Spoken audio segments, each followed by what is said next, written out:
So there, with Hegelian dialectic, there's just so much information like on the internet. And all of it goes vastly over my head. And Sure.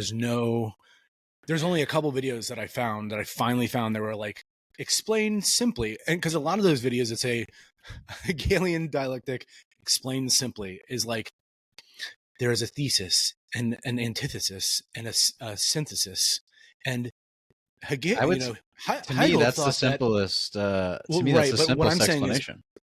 sure. But Okay. for me, it's like, I need real world examples, right? So I finally found a video about a guy giving like a real life example, potentially real life examples, like creating a problem and then a solution to the problem that doesn't exist. Right. You know, Have you ever read the 7 Habits of Highly Effective People? to people. I could pull up my phone right now. It is actually on deck in my Audible. Word. Okay, cool. Yeah. I've read it like a million times. I read it like a couple of times a year, but the habit 4 is think win-win. And a concept in the book is win-win or no deal. It's very relevant here, thinking about Hegel and whatnot. Win-win or no deal is basically the idea of trying to, in every interaction in your life that doesn't require competition, to come to a win-win agreement. And you're only going to come to a win-win agreement if you have at the basis of your entering into this process that if you don't come to a win-win agreement, you're not going to enter into a deal with the other person, right? Right. Obviously, there are situations where, like, if you're playing sports, there is no win-win. There's win-lose, or Right. But in most, what he would call interpersonal or interconnected arrangements in life, which is most things, cooperation is at play. So you want to go for win-win or no deal. And what this does is it causes new solutions that neither party originally came to the table with. So this is a, if we were to actually give Hegelian dialectics a fair shot, again, in our last conversation, I was saying things like the Harry Potter nonsense is Hegelian dialectics, and that annoys the crap out of me. If we give Hegel and the concept a fair shot, which it is real, it's like saying gravity isn't real. It is real, or the Earth is it round? It's flat. It's flat too. Yeah, there's round. I just want to qualify that it's round, dude. True. Yeah. Anyway, so if we give it a fair shot, basically what Hegel is saying is that all new ideas, or all ideas themselves, are a reactionary process to a previous idea. Right. To So, the thesis. right. You have a thesis, antithesis, and then synthesis of those two ideas. So right. If I mix give water with the Mio energy, I have flavored water at the end. That's Hegelian dialectics. Yes. The water and the Mio energy together are not Mio flavored water. It's the two things.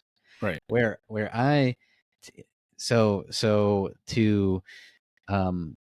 build off of what I was saying last time, and where it really gets annoying to me is accepting antithesis as thesis and calling this some kind of like intellectual prowess, right? Okay, so give an example. So I'm going to use a buzzword here, and maybe I get flamed for it, but when people are like, woke isn't real, right? There's no such thing as woke. There's always such thing as woke. Woke is the antithesis. Woke is accepting antithesis as thesis. You're like, oh, well, America's a great country. And then you're like, well, did you know that we own slaves and it's not great because of all of these other reasons? And it's like, well, you're right. You're not wrong, but you're also not right, because you're trying to take this one idea. This is just a basic, like, left, right, whatever bullshit argument. Yeah, absolutely. This is a basic, like, you're taking this idea and not exploring that idea. You're immediately going, no, actually you're wrong, and let's create this new version of your perspective of America is actually not a just country or something. Or Right. I'm not going to venture into other woke stuff, but Fair enough. Fair enough. when your premise is simply to be contrarian or simply to be antithetical, that annoys the crap out of me. And when you need Sure. like a codex or some kind of like thing that deciphers the true meaning of everything, I really start to, I wouldn't say it annoys me, but I think that it's very like low level thinking. Instead of having, this is what I'm actually for, instead of I define my entire perspective by what I am against, what I am anti Right. this or that, right? Sure. What are you actually pro in your argument? And that's really what I was trying to say last time, was we should just look at ideas at their face value and go from there. Like, Right. okay, I am for the. I mean, it's going to happen. Hegelian dialectics is You're not. fine. It's Yeah. you can't escape it. If I go, No. oh, I'm pro And liberty, you know people what? be like, well, what about the poor people or whatever? You know, I Right. don't know. I mean, there's always going to be a counter argument, but the thing is like, I can't remember how Dave Smith puts it, but he's like, if you've got like these, he always talks about like libertarians kind of eat themselves alive because they'll say, well, if this guy's not going to take taxes down to zero, then we're not voting for him. And he's like, well, I can't remember the quote now that I'm thinking about it, but like, you can't have perfectionism, right? So the guy's going to take whoever the Perfect is president, the enemy of progress. something like that. Yes. And he's like, okay, well, he or she was going to take it down to 15%. And just because it's not zero doesn't mean it's like, okay, if you vote no, then it's still 100% or, whatever. It's like, you Right. still have to, you can't just always argue definitively. So, like you have to take wins and losses. It can't just be like 100%. And what's funny is looking into these dialectics, like there's an interesting dive into Socrates and how he was really put to death over it. But he would like bring an idea to the table, like, what is liberty? And the people would say, well, it's this, and this. He'd say, well, maybe this, but also have you thought about this? And he'd keep going deeper and deeper until they might have even Socratic changed question. until they might have changed their thought process or how they feel about a certain subject. A lot of this, I believe Hegel was an alchemist. I don't remember this 100%, but I believe Hegel was a practicing alchemist. He looks like one. uh, and people tend to think that like alchemy, I'm no expert on this, so I qualify that. But Be weird people tend to think that alchemy is this chemical process or like pre-chemistry type stuff, and it absolutely had some of that in it, but it was more of the reduction of ideas to their core components, kind of like you would do in chemistry, Sure. like, and trying to discover these synthesis of ideas and ways of living and true enlightenment and all that stuff. So the Socratic method basically pulls an idea to its base or whatever, the chemical components of an idea. And all of this is based in like philosophical alchemy. And so Hegelian dialectics is a natural process. It's like rust creating on a metal surface, and where I tend to, again, what I was kind of getting at was when you try to like artificially create rust or artificially prevent it from occurring, that's what really starts to grind my gears a little bit. And instead of having a core basis for your ideology, your ideas are defined by the ideas of other people. And don't get me wrong, like we live Echo in an chamber. interconnected reality, so that's Right. going to happen. But what are the actual axioms, if you will, or the core principles that your philosophy is coming from? That's what I was saying in the last episode, is when you start talking to certain people. We were talking about like Ukraine or all the stuff, and they don't even know what they stand for. They're just, I was told to think this, or I'm against that guy or this girl or whatever, and that's the Right. basis of their ideas. And I just think that's very short-sighted.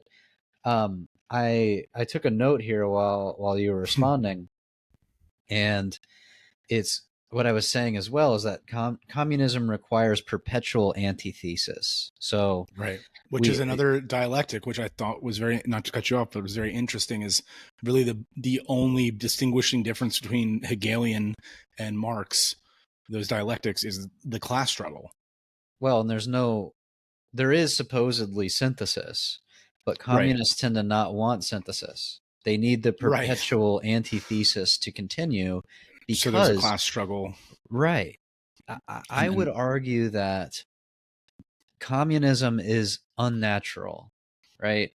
And I yes. know there's gonna be people they're screaming at the thing. Listen to me say this, like, oh, look at the animals living in nature, and they're all kumbaya, like ants won't attack each other because, like, so I've had, I train dogs professionally. Although I'm getting out of it, I'm so done. Um, but I've had a couple apprentices, and one of them is a vegan, and I love her. If she's listening to this, I'm not going to say her name, but I miss you. Um, and we're still good friends.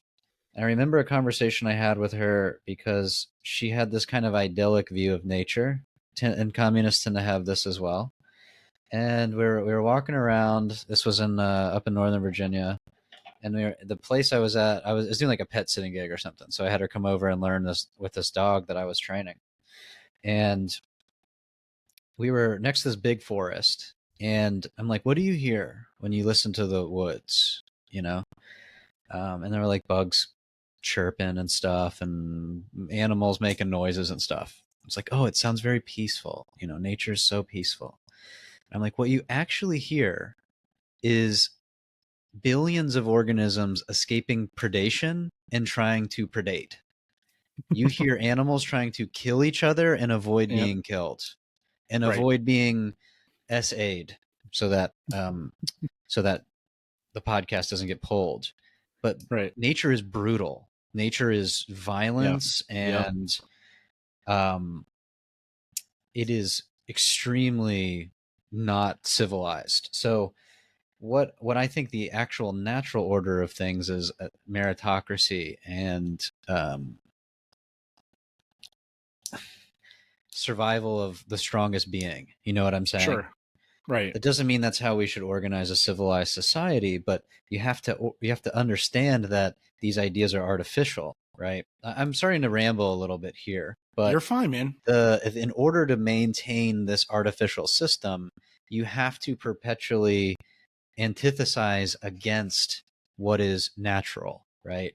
and Right. and that's why, again, when I said Hegelian dialectics is equivalent to communism or something, or communists are Yes. equivalent, blah blah blah, that was a reference to the attempt to control this process of thesis, Of antithesis, just it synthesis. progressing along. Right. Because eventually Right. we would come to some new form of Of yes. governance that we don't Right. know about right now. But that Right. could potentially be a hierarchical, rigid, um, state controlled or whatever controlled hierarchical system. Again, that's antithetical to communism. So again, we have to, I believe, again, that to answer the question, or to answer my own question, is that as hierarchy is natural, right? So we're always going to tend back to hierarchical systems, Right. and that is essentially antithetical to communism. So you have to like undo this natural order of hierarchy in order blah blah blah. So that's the fully flesh out that what I was trying to actually say on that last Right. one. Last And time. in order to like redefine reality, you have to Right. go, let me pull out my Harry Potter novel and go, this is why you're wrong. And everyone else is like, nah, I mean, like I can just look around and see what's actually real.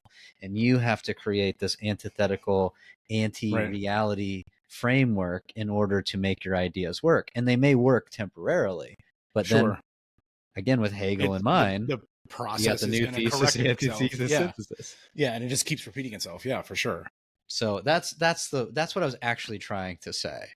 I think we got lost in the woods there a little bit, and we just started talking about a whole bunch of stuff. But Hegelian dialectics, when you understand what it is, it allows you to see how political movements are trying to I was just about move to the ball say, forward. yeah, I was just about to say, like, kind of see through the BS and Sure. I mean, just like the curtain. I mean, not 100% because definitely not smart enough to psyop the entire country, but Well, there's people, I would say there's people in organizations that do understand this process yeah, for and sure, are trying to use it to create alchemical change, right? They're absolutely, trying like to prevent the create rust. some new type of system, and they're pitting you and me, not you and me specifically, but Yeah, they're pitting this dichotomy against each other to create a synthesis of a new idea. Personally, I right. think that's a move towards um, some kind of communistic fascism. I know people be Yeah, like, the two can't exist together, but an authoritarian form of state control, yeah, with that the hasn't flag existed of, before.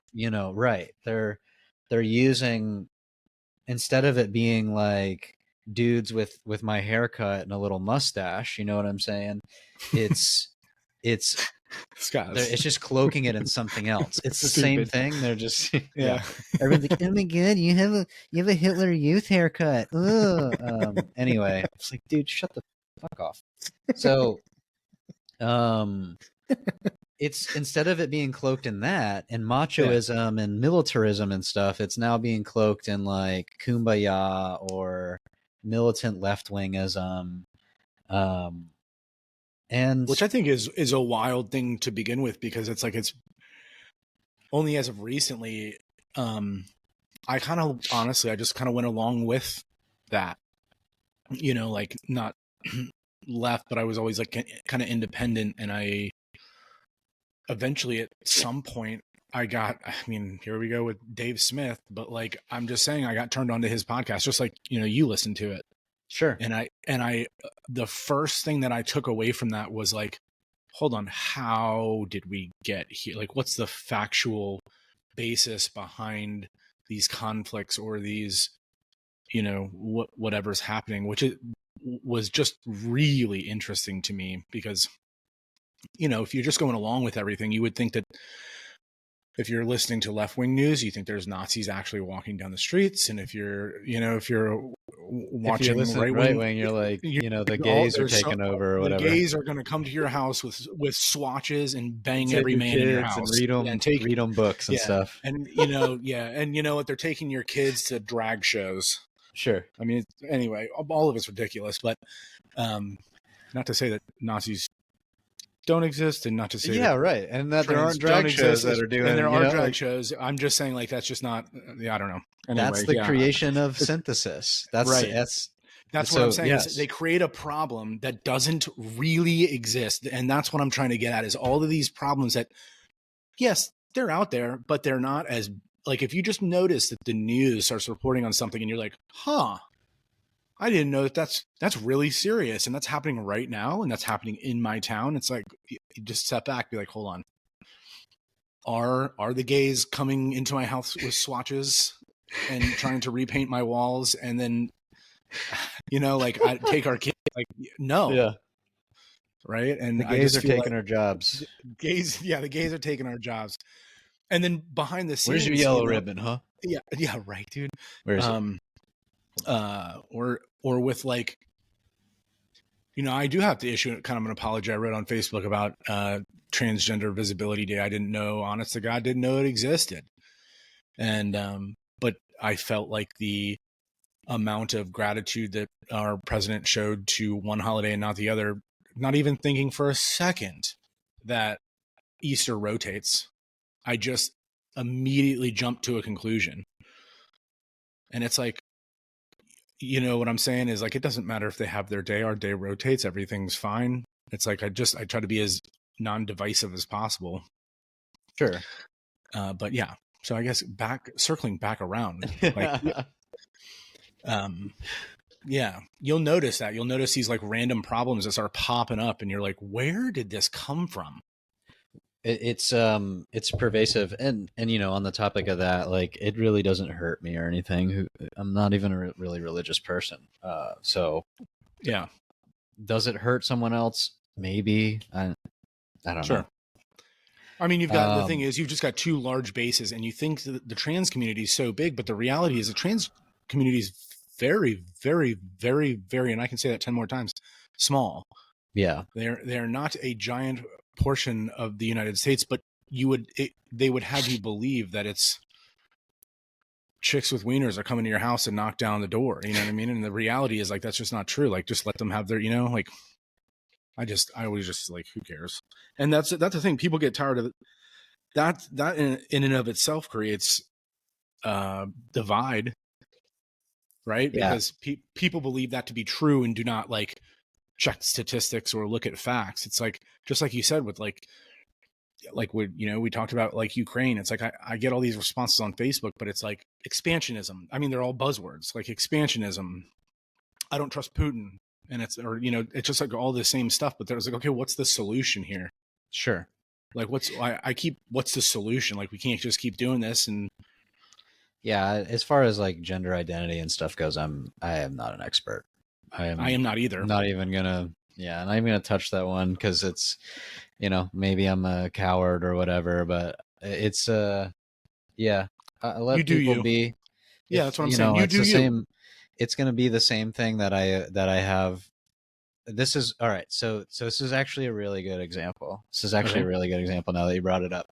The go ahead. anti-Hegelian, um, the anti-alchemical process here, if you will, or whatever, is I'm going to take the same perspective that I take on everything else with this particular issue.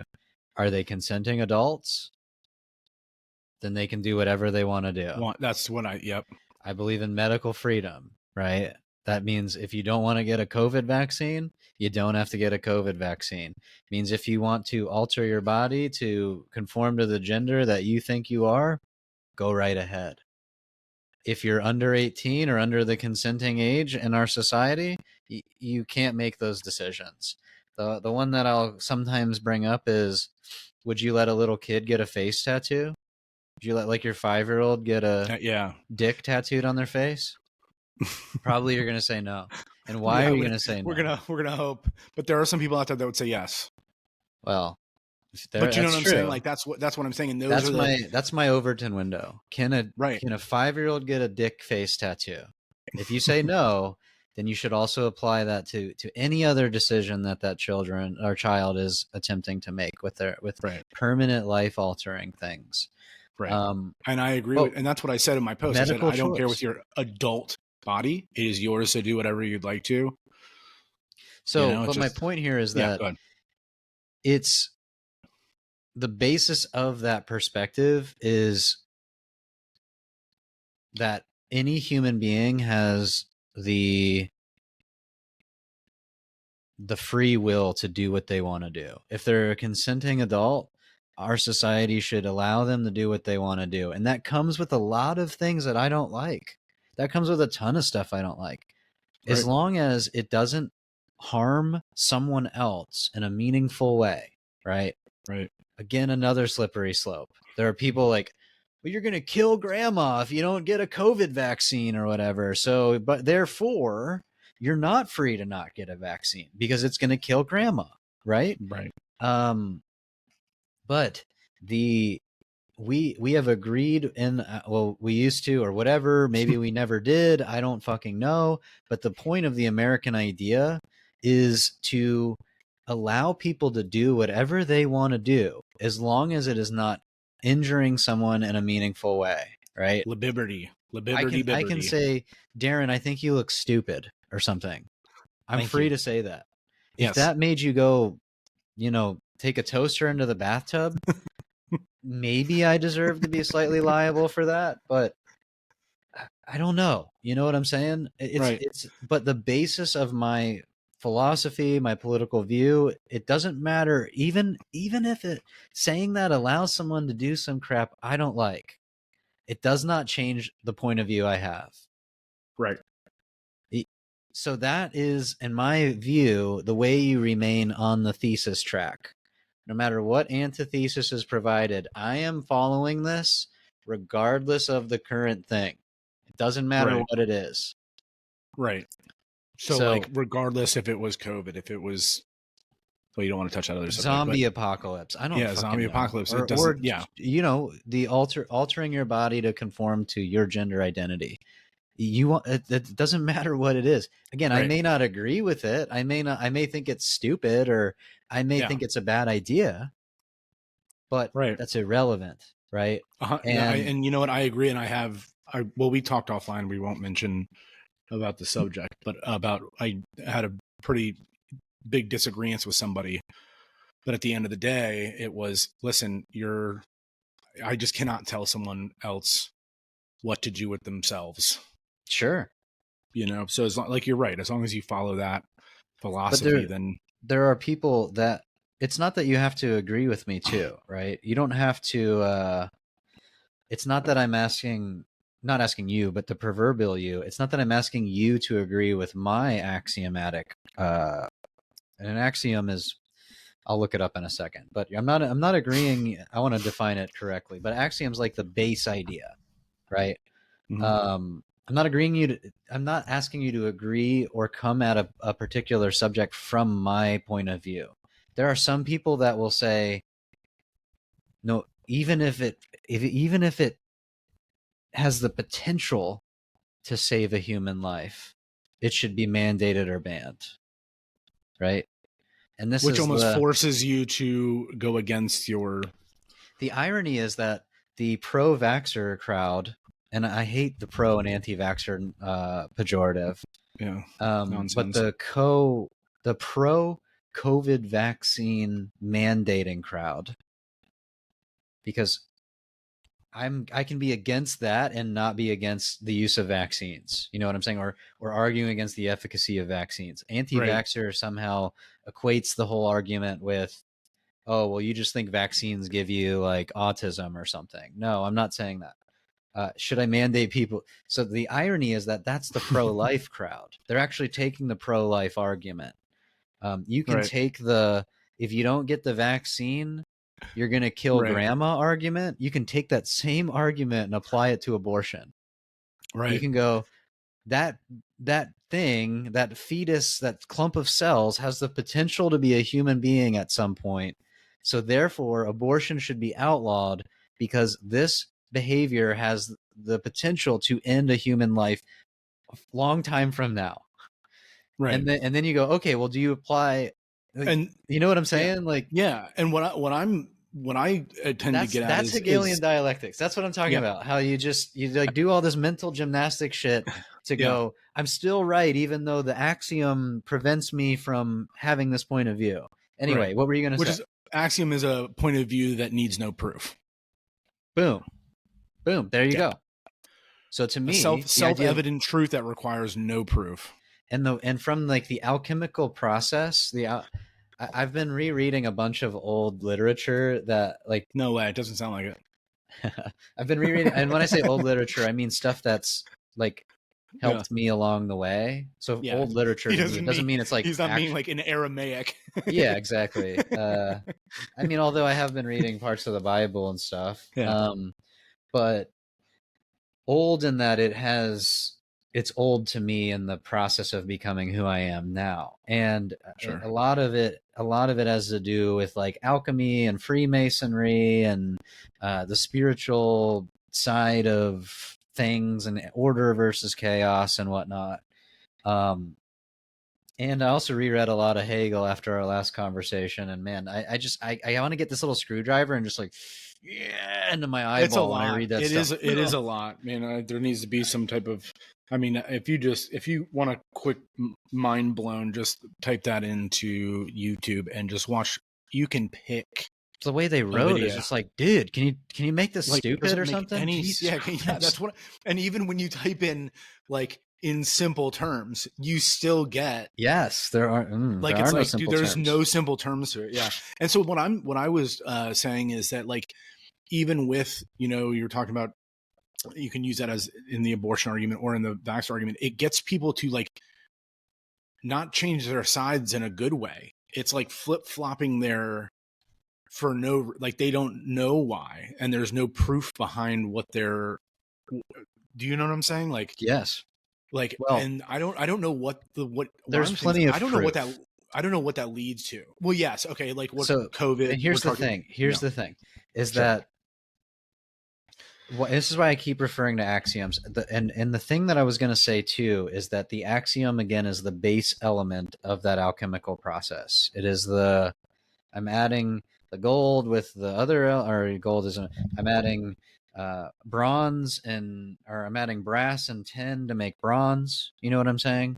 Right. The axiom is the brass and the tin, and then the Right. bronze is the idea. Synthesis. Yes. Yeah. So um I just brain farted myself. There is plenty of data though for both sides of all of these arguments, because um But I'm saying this is they where like ignore that. logical They ignore fallacies that. come in. Right. Well, they don't necessarily ignore it, Well. but this is where like logical fallacies will come into play, or like arguments from authority, right? Appealing to ignorance. Basically, I can find an expert that will say whatever I want them to say. And Yeah. I can go, this expert says my opinion, so therefore they're right. That is not how logical conclusions should be come to. We should look at varying ideas and try to again reduce them down to the brass and the tin, or the bronze and the brass and the tin. Sorry. Yeah. We want to get the bronze, which is the argument of the experts, Mm-hmm. and reduce them down to the brass and the tin.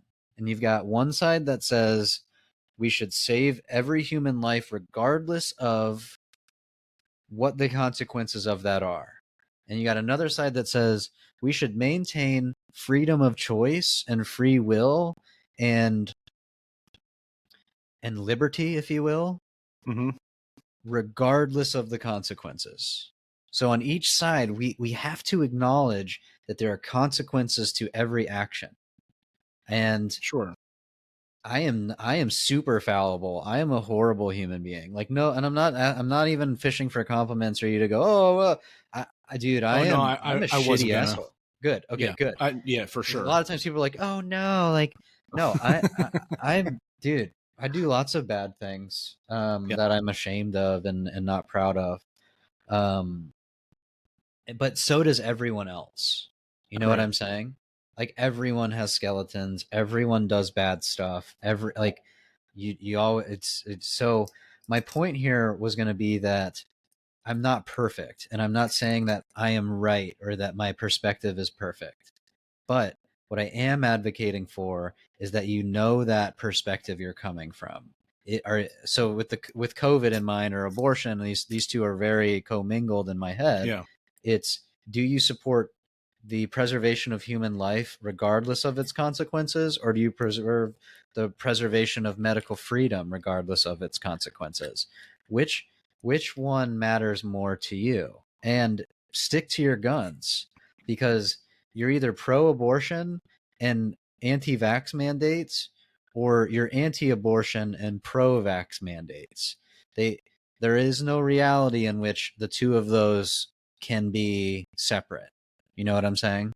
And Right. again, the dialectical process can get into play. Well, oh, well, let me do 800 backflips to explain why telling you need to get a vaccine to save grandma is different than preventing someone from getting an abortion to potentially save a human life. Right. And I'm it's got to be going to for watch you do some equal and for gymnastics. everybody. Right. And then I think, again, back to our last conversation, is we should apply that standard to everything you believe. And you should reduce downward until you go, oh, I'm a libertarian, or I'm a fascist, or I'm a communist, or I'm a socialist, or like actually that though. I know there are people who are actual communists. They actually believe in again, Marx in mind.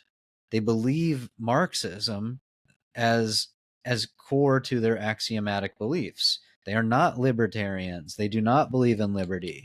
They believe in the collective as opposed to Right. hierarchy or individualism, right? They believe collectivism.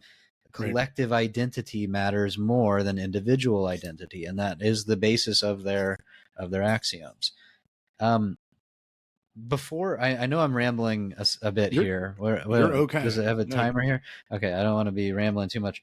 I use my phone to take notes while we're talking, and I've got communist analysis is correct.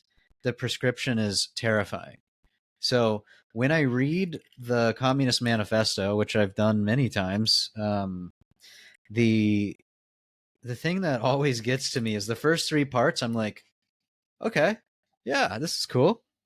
Yeah, like, power consolidated, and Yep. and it started a while ago, and yeah, and then we get to part 4, and I'm like, oh, yeah, this is why I don't like communists, because the prescription for the problem is just something that's, anyway, that's a whole nother conversation. My idea for another day in my mind, but I was just saying that doesn't mean that communists don't have some good ideas. It doesn't mean that they don't, like, you throw the baby out with the bathwater.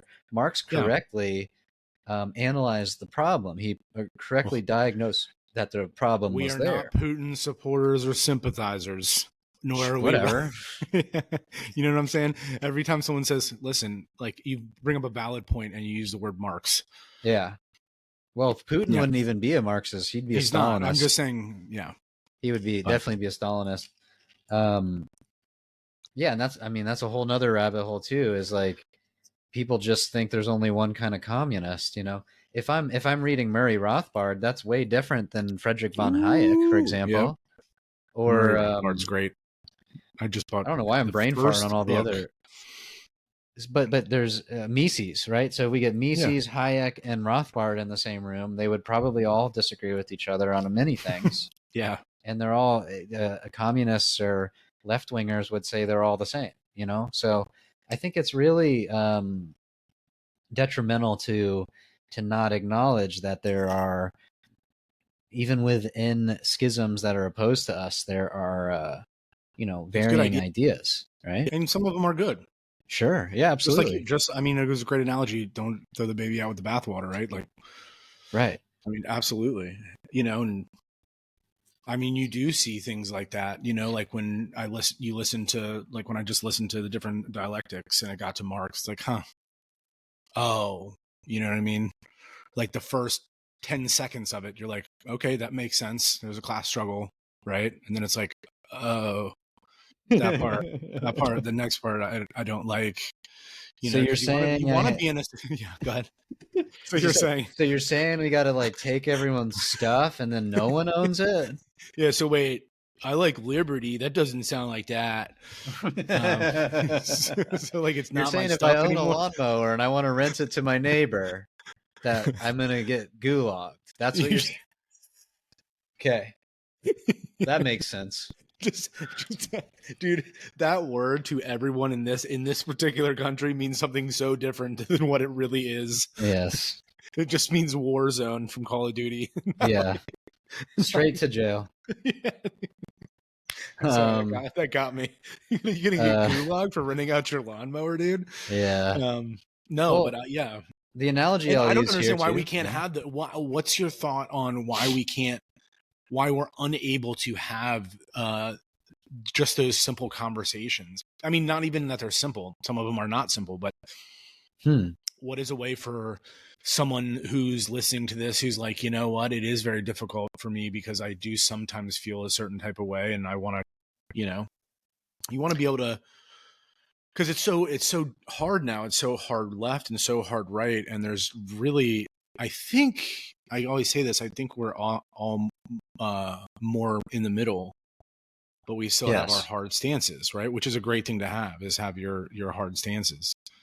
Well, there's going to be a lot of perspectives on why it's occurring, but I would, again, back to Hegel, the irony is that I do actually tend to agree that dialectics is an accurate analysis. Sure. I just disagree with the abuse of it. The argument's always going to be, are there people guiding this process? Are there people that are intentionally trying to make this occur? Or is it a natural thing that's occurring and we're simply, like, as like two things circle around each other, as they get closer, they start going real fast. You know what I'm saying? Like out here, they're like, yeah, and then Yeah. they get close, and then at the same speed, it's real. So it's like, are we right here naturally? And now we're just kind of like spinning really fast, Right. or did someone like nudge the Start other winding thing us this way? tight. Yeah. I And think someone sped. That's just my I would opinion. say the antidote is to abandon your own notions of being right.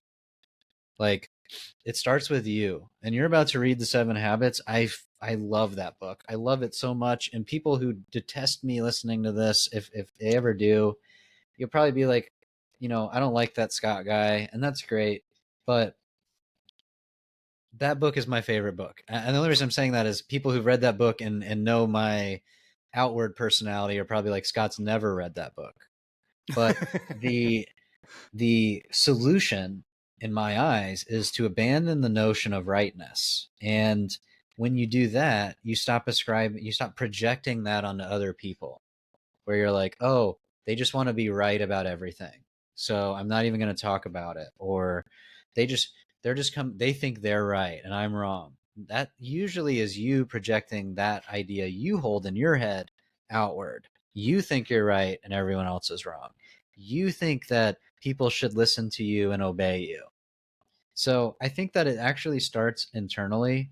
You have to let go of thinking that your point of view is the only correct point of view.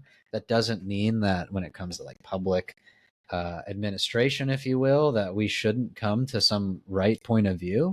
But you asked about the conversation, and to get the conversation going, you have to first abandon your convictions. And this is actually habit 5. Habit 5 is seek first to understand, then to be understood. So it comes by trying to understand the other person's point of view and not just like waiting for your turn to talk. So that is a very interesting thing that you say, because I say a lot to certain people. I'm like, listen, I'm going to say something. I need you to listen to understand and not listen to respond. Sure.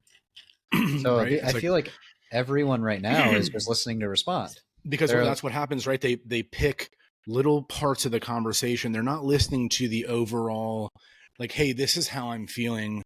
I'm like, just a conversation between two friends. Like, hey, dude, listen, like, I'm kind of feeling like you're using me a little bit. Like, the other day, you asked me for $5. I didn't have it. And you kind of got upset with me. Someone who's like listening to understand is going to be like, dude, that's my bad. Like, you know what I mean? I was having a bad day, but listening to respond is just like, you're going to pick out $5.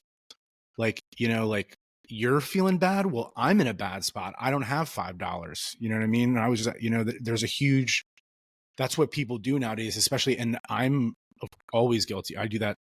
I'm sure everyone does, but I am definitely guilty of that. But it's just like when you're listening to the news, it's like, yeah, they've got a 30-minute segment to fit in 7 days worth of bombing weddings and stuff into a 30-minute segment. So they're just picking and choosing what to tell you. sure. You know what I mean? And 99.9% of that is bad. And it's poised to just like you said, we get closer. I see it as like winding a string around a stick, right? It's like, Yes. all that's doing is winding you tighter and tighter and tighter and tighter, and making your opinions more whatever it is that conforms to your reality. Not your reality. Sometimes it's not even reality, but your perspective, Sure. I guess, is what it is. Ultimately, perspective is reality. Sure, it can Unfortunately, be. we obviously can.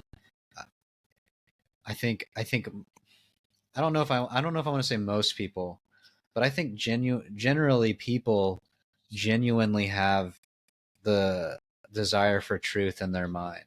Whether or not they know how to Yes. achieve it or find it is a whole nother story. But I don't think anyone. I mean, there are crazy people like narcissists and stuff. Like there are people who lie to themselves enough to believe their own BS. Yeah. But I do think that most people want to seek truth. The the thing that's happening all over the place is, again, I don't know if it's intentional or not intentional. If there's some kind of like dudes sitting around a table somewhere, controlling the earth or not. I don't know if that's happening. Sure seems like it sometimes where it's It like, does. Well, I'll huh? be honest. Yeah, it What? does. Yeah. If that isn't happening, then the alternative is just it's simply action reaction and the chemical process, again, alchemical process, because again I've been reading a bunch of crap recently, is starting to amp up. It's starting to get more bubbly. The water's starting to boil, if you will. Yeah, and that's what I'm saying. It just feels like it's as close to a fever pitch as it's ever been, and I'm like, wait, I just don't understand why People should I'm turn the just news off. There's nothing in there that matters. no Maybe find a decent news source and read the news. ground news. That's where I My go. friend and I talk about this all the time, but we don't like to consume visual media because, and we talk about this in relation to like Alzheimer's and stuff. Yeah, a little close to home. I'm not going to talk about that right now, but discussing like what leads to cognitive decline. And I personally, I feel like when you have the visual, the auditory, if they could like put smells and tastes into your nose and make it even worse. But when you're talked at by a newscaster or a pundit with the visual component as I know where well, you're going. Yeah. Go ahead, they keep can going. like Sorry. almost condition you on how to think about the thing. What a thought, Even like dude. podcasts and stuff, it's very but when you read the news, you read it in your own voice. In your own voice. Yes. It's just like, yes. I'm going to bring it back to Harry Potter, dude. You make those characters when you read Harry Potter in your head, then you see the movie and you're like, huh, that is kind of like how what a thought. And it flexes the brain muscle more. So I would just this is my recommendation for people who are listening to this and genuinely care. Maybe find one podcast. I listen to Part of the Problem, and I listen to Robbie's Run Your Mouth show. Run Your Mouth, it's so funny. It's so good, dude. That was the best line he's ever had was like, with Israel running out of places to bomb in Palestine, going to bombing rehab. Will Netanyahu check himself into bombing rehab? I'm like, dude, it's such a good show. And it's so quick, right? Yeah, but then you can sarcasm is such a great way to analyze truth, and because you can laugh, it disarms you. Anyway, what were you saying? Yeah, I was just gonna say, like with Dave, it's like some things he says aren't as loudly truthful as all of them, just like everybody, Sure. But we all have our bias, right? But you go and you start reading some of the stuff that he like suggests. Murray Rothbard, right? Tom Woods wrote. Tom Woods is great. Diary of Psychosis, which I'm reading now. Nice. Or he suggested a book about the failings at Camp David, the meetings between Israel and Palestine, stuff like that. But you can go back and check, and it just becomes non-biased. And then you watch some of his debates. Like that's really what I started doing, is like just watching debates and seeing, okay, here's all the points of view from subject A, whatever it is. Which one just fits my, like, what I feel the most, and that's who I'm going to like read. Well, like sure. All of our ideas tend to be, again, that synthesis of multiple ideas. Right. I do think it's important too, though, and why I'm recommending reading and maybe an information fast is that people tend to forget what their own core ideologies are. They no longer remember what it is that they actually think, and instead they're repeating things, or they've been essentially conditioned. I don't want to use the word brainwash because it makes me sound like Alex Jones or something, but like their perspective has been conditioned to the point that they don't know why they even think the things they do. And they just use buzzwords to explain it. That, or they use, and that's either side. That's not just, we're not just talking about one side. They use a point of view that they've heard. It may be a very like complicated stream of buzzwords, but they're just simply repeating things that other people have said. Now, obviously, the regurgitation of data and factual information, you are going to hear that from other sources unless you are a researcher yourself. But why you think those things, or why you think philosophical things, why you think libertarianism is better than progressivism, or intersectionality, or critical race theory, or I don't know. You know what I'm saying? Like, All why 30 of them. why are you ascribing these points of view to particular ideologies and to your decision making process? Why are you doing that? Those are very important things to understand, and you're not going to hear that on the news. No one's going to be able to No. tell you those things, and the only way to remember them is to let silence happen in your head. I think people are also afraid of being alone with themselves. They're afraid of being alone and loneliness. So they fill every single moment of their day with information, with pictures or audio or video, Yeah. or trying to Right. stimulate every sensory input in their body, instead of just hanging out and doing nothing. Or You know what's crazy is I read an article yesterday, and it basically, the gist of it was like everything that we used to do that our bodies and minds need is now behind a paywall, which I Right. thought was an interesting way to look at it. Like, we used to talk to each other. We used to, like, the phone. That's so I fascinating. did see a video, but it's a black dude, and he's sitting there listening to this lady who's on a TikTok, and she says there needs to be a phone that just like sits in a house that like everybody can use. And Like a landline. the black dude goes, "Oh my god, oh, how old am I? Oh god, that's a house phone. She's talking about a house phone." Right, but everything is behind a paywall, right? So it's like we used to talk to each other, we used to like discuss things, like, your neighbors being right or left, it didn't matter. There was friends used to play outside, we used to. And now it's like, well, you're on your device so much, you're consuming so much audio and visual that you don't really need to talk to anybody, and the person you do talk to is a therapist that you pay. Right. It's like there's nothing, it's not like it used to be. And I do believe that's conditioning of some sort, so that anything that it really, honestly, this is going to sound Alex Let's hear it. Jones-ish. Okay, I believe COVID was the start of that. Okay. I believe Well, that. it definitely propagated it for sure, Sure. dude. I 9/11 was another thing that just kind of made everyone this way too. I remember Right. before, dude, I used to fly as an unaccompanied minor. My not to hijack your thread here, but No, you're my fine, you're my fine. mom lived up in DC and my dad lived down in Tampa, right? And I would go up to see my mom twice a month. So I would get on an airplane and fly up to DC and fly out of DC and everything. Dude, I remember before 9/11 when like there was no security check line Yeah, you could and just you just walk to walked the up to gate. the gate. And yeah. Yeah, yeah. And Like, and, and like if your family was coming off a flight, you just walked into the airport, walked to the gate, and met them there. I was telling my friend this story recently, but we used in science class in like third grade or something, we made this like electromagnet with batteries. You get like a little like Oh, paper good. clip, Yeah, and you can make like a magnet, right, with yeah. some 9 volt or D batteries. So I had made this thing in science class. This is so funny to think about now. But I made this thing in science class and I wanted to show my mom, right? And I brought it with me to bring it on the airplane to go show my mom. And it was like Oh. literally like a bunch of batteries like duct taped together with wires hanging off of it and shit. And and they and I And they're remember like, "Yeah, I man, come think they on had in." security. They may have had like x-rays. No, I don't remember if you even had to go through security. No, you But didn't. I I don't think I think was you just did. like holding it, I was just like holding it.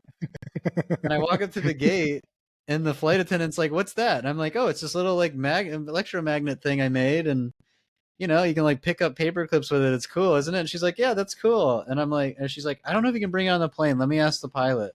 And the pilot's like, "Yeah, you can bring it on the plane." So I walk on with this like taped together bomb, like literal bomb looking thing onto the airplane, and no And one cared. you're Yeah, and I flying to flew the to nation's DC capital. and landed Yeah. at JFK Yeah. Oh, shoot. and Yeah, dude. Dulles. I mean, Yeah. anyway. So I just remember those times, and they are a faint, distant memory.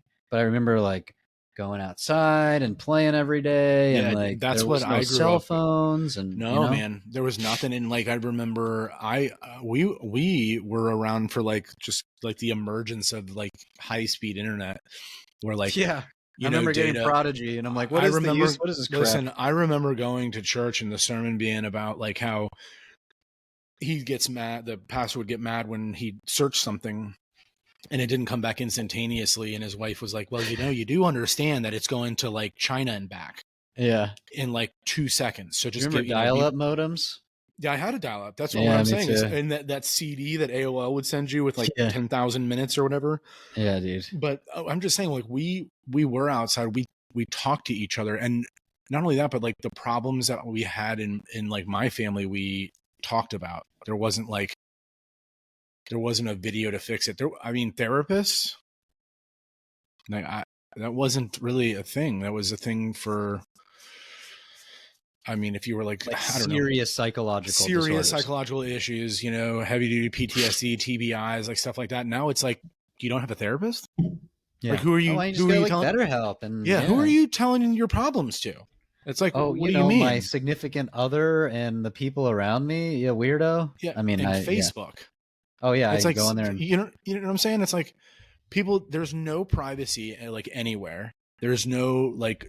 That's just my opinion, no, but you're right.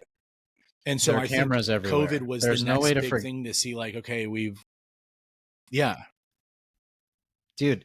The other thing is, back in the day, if you did some stupid shit or said some stupid shit, or you know, because like if I think back to when I was in my 20s, I said so much dumb shit. I yeah, thought so much dumb shit.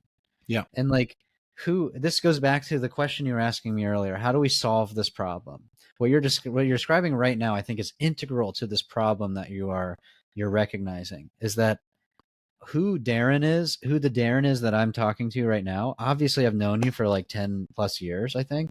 Pretty yeah, sure it's been more than 10 years now or something like yeah, yeah. that. 2014. The Darren I know right now in this conversation is the Darren right now in this conversation, right? Right, I am right. not going, oh, who was Darren 10 years ago? And that's who Yeah, Darren is now. And yeah, up until the invention of the internet and all of this data collection stuff going on, that is how people's personalities or who they are was determined, is who are you right now? It doesn't matter if you were like, if you said some dumb racist crap on the internet 15 years ago, or said words that aren't okay now that were okay then. You know what I'm saying? If you said racist crap on the internet, like, and you were actually saying, anyway, see, yeah. even I'm doing it. I'm like, but the thing is, you should be able to. This is back to all the other crap I've been reading, and like the Christian ethic, right? Is grace and forgiveness, and being able to go like, yeah, you did some really dumb, horrible shit, but I'm gonna judge you based on who you are now. Right in this moment. You can.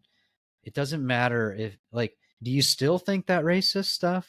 Do you still think those horrible things that you said 15 years ago on the internet? I'm not referring to myself here, but do you still think that stuff? If they go, yeah, then I'm like, all right, well, you still suck.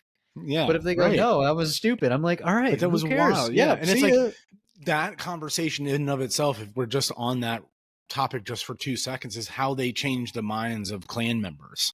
Exactly. Right? You have to be like, There's a documentary about this. dude, I there's a don't know if, movie called The Best of Enemies, or it's about Durham and the president of the Klan down here signing off on desegregating schools, and it there, is wild. But there I'm was just when I'm another, yeah, go there's ahead. another documentary. Take notes of what you were thinking too while I say Yeah, this, so you don't forget your point. of There's course I another will. documentary where it's the singer guy. I can't remember his name now, and he goes around and collects. He's a black dude, and he goes around and he collects robes from grand wizards Oh and yeah, stuff. dude. He's Yeah, got them and in his closet. yes. And the thing I that think he was so reveal. yeah. Sorry, what? No, I think he was on like on Joe Rogan or The something thing like that was that. so revealing to me, and it's a great documentary, and that dude is amazing. I remember seeing that, and it actually had some kind of like inspirational effect on my life, you know? Um, so what was really revealing to me, because at that time I was I was involved in the Justice for John Greer movement, and John Greer was killed by Fairfax County police. He was unarmed. He had gotten in a squabble with his life partner. They had kids, but they weren't ever married and stuff. And she was leaving him. And anyway, blah blah blah. He ended up getting shot and died in the house. And I was in the what would now be like the defund the police movement, and Yeah. you know, that shit got hijacked by some, in my opinion, some pretty evil people. But that was how anyway, whole nother rant. Also, I'm not for police killing innocent people and just blowing people away, so I'll just qualify that. But at the end of that documentary, he had like some Black Lives Matter members on, like proto Black Lives members, because I think this came out in like 2014, and the Black Lives Matter movement wasn't, it's been around for a while. It's not a new thing. And I remember working with them in the anti-police killing movement thing. But he had them on, and they were so mean to this guy.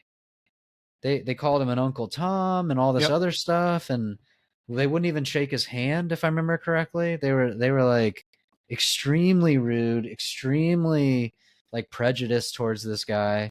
And I remember being like, that's the problem right there. That's this guy is actually taking clanman robes, and he's got like 40 Grand Wizard robes in his closet. How many Grand Wizards has this young douchebag, for pardon my French, who won't shake this guy's hand? How many Grand Wizard robes has this guy taken? How many actual like hardcore white supremacists has this kid gone to and changed their mind? Yeah, and it's just crazy to me. And that's why I think there's something bigger at work. And exactly, because it's like, that's such a weird concept for me, is to like, wait, hold on. So like, like, I don't know, you go to a Klan member and convince him with words and actions and actual facts, and show them and bring them, into the community. And then it's your own folks. That doesn't make any sense. That are like, you're the worst.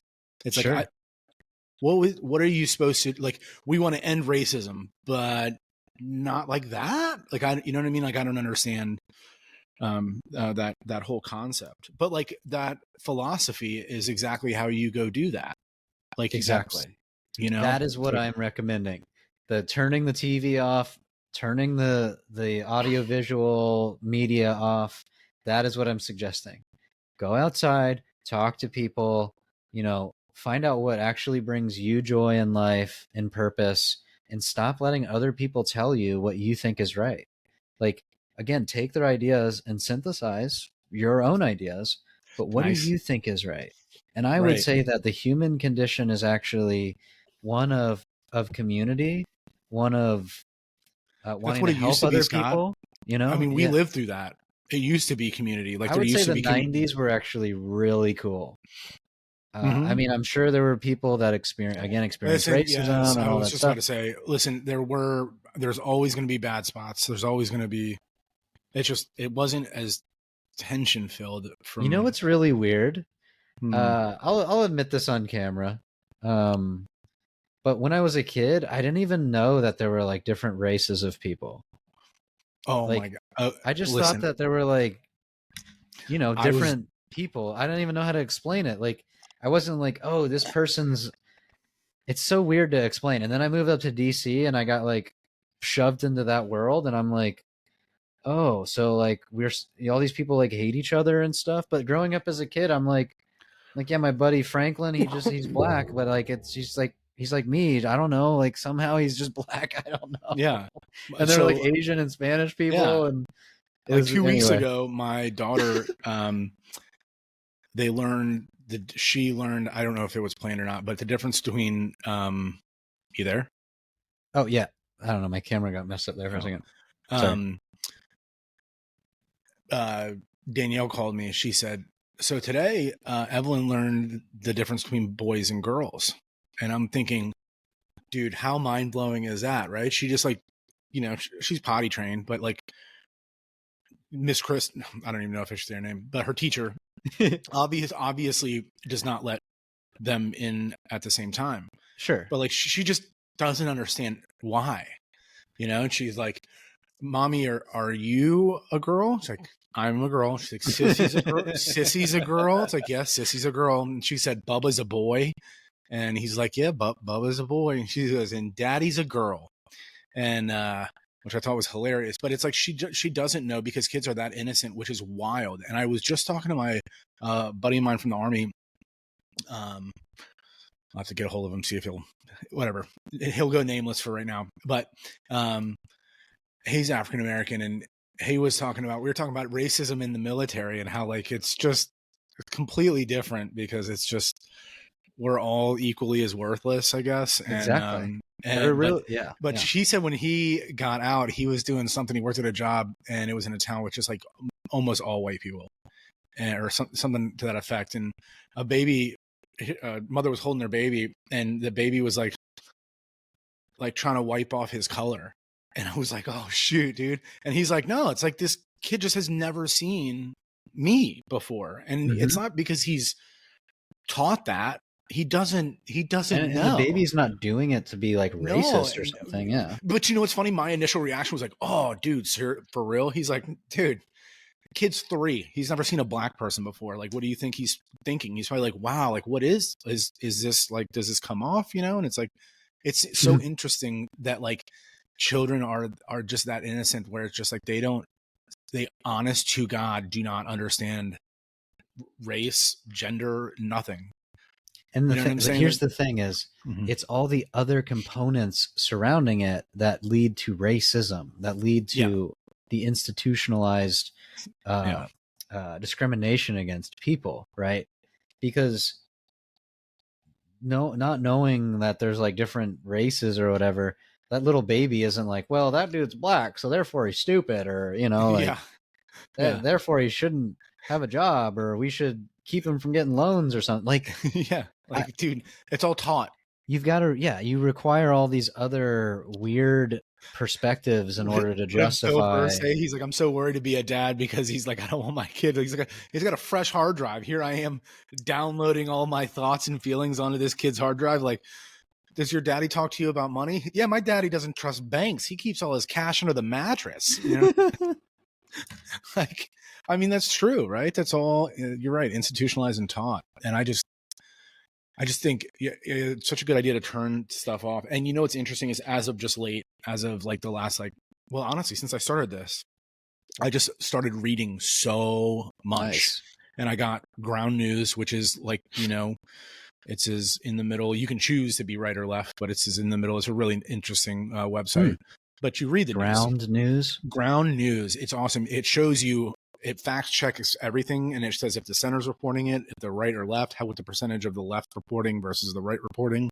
Interesting. And you can choose to read any of those publications, and there's thousands of publications. So if it's like, okay, if this one writes like it's in the center, that's the one I want to read.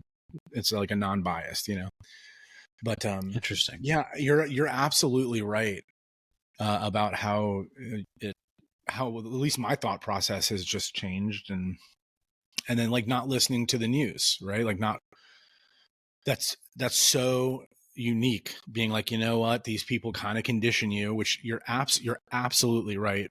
Like someone very close to my family, like my family watches a certain channel every night and a certain person.